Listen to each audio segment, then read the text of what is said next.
Hello and welcome once again to Red Gaming Tech. My name is Marta. Today is the 6th of November and this time I'm bringing you some news regarding Far Cry 4 and the PC version, which of course is not yet available on Steam for those of us in the UK.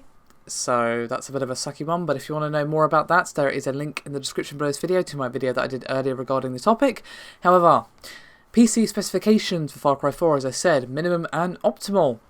Now, as always, I will be starting with the minimum specifications. OS, as you might expect, is Windows 7 SP1 or Windows 8 or 8.1, and unsurprisingly will be 64-bit only.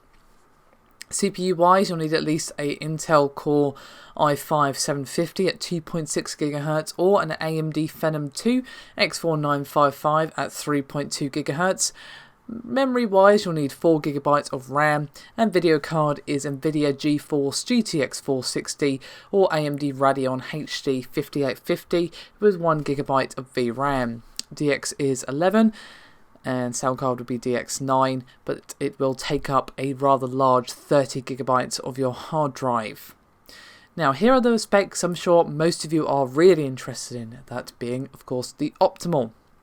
OS is, of course, the same. However, for the processor, you'll need a Intel Core i5-2400S at 2.5 GHz or AMD FX 8350 at 4.0 GHz or better.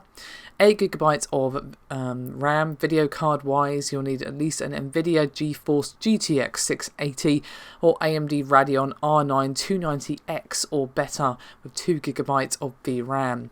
DX is still 11 and sound card is still DX9. Now, some of you may be wondering what the hell is going on with these requirements. Now, there's nothing wrong with these ones in particular, but they are kind of odd if you compare them to the requirements for Unity as well. The minimum is pretty low in comparison to the minimum for Unity. However, I think that purely comes down to the fact that with Far Cry, all you really have to be rendering is, of course, the background, the enemies, and of course the animations and whatnot, and all the sort of doodads that are going on with that, whereas Unity has all that, plus of course all the crowds and probably a lot more sound assets and animations as well. So Unity is probably a more trying game. Obviously I'm no developer, I could be talking right on my arse, but that is my